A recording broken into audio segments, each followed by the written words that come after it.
Tesla's latest software update that brought us this beautiful full-screen visualization has been causing havoc across all mini instrument clusters. Luckily, most of these modern ones are firmware upgradable, so it's just a matter of time until they work well again. Speaking of updates, I've received a new firmware for the Yonzee Minimalist, and in this video, I'm going to show you how to flash the firmware.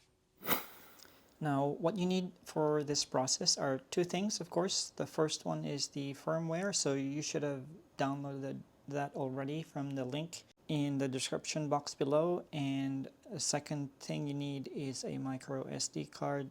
In this case, this is a 64GB micro SD card, and I've got a micro SD card adapter for my MacBook Air. And what you do is insert that on the card reader and start up disk utility. And what you want to do is format using MS-DOS FAT. Now, if you format it in extended FAT, you'll get an E3 error and the upgrade wouldn't proceed. So make sure you choose MS-DOS and do an erase. So that'll be quick. Once it's erased, click done. Now click on the desktop icon to open the SD card, and like I said, you should already have the firmware update. Now the firmware update comes in a zip form, so just unzip that. It'll have it'll create that folder and just copy the file called UPDATE.BIN into the SD card. Now the SD card should not have any other file except that. Just put it on the root and that should be ready.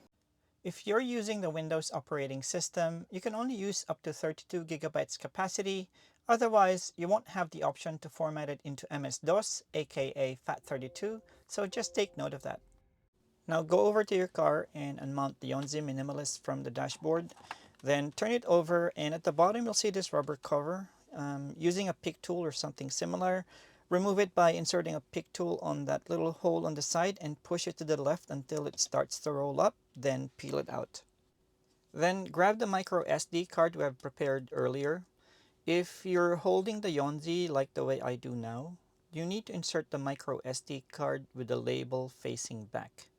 Once you plug that in, the display will momentarily say 1N9 or ING, either one of those. Then the display will start flashing different colors, which means the update has started. Remove the micro SD card while the lights are flashing, otherwise it will do another update cycle after the restart. And just like that, this contender is ready for another fight. It's no longer permanently bright and forever turning left. So time to reattach the rubber cover, making sure it's nice and flush, and reinstall the Yonzee Minimalist back into the dashboard, and we are done. Then just perform some quick testing to make sure everything is working well again. But big thanks to the team at Yonzee for providing this update super fast. The link to the firmware is in the description box of this video. And if you enjoyed this video, make sure to click the like button. If you're not yet a subscriber, I create detailed DIY videos, so if you're into those kind of content, make sure to subscribe to my channel so you don't miss any of my future updates. Thanks for watching, and see you on the next one.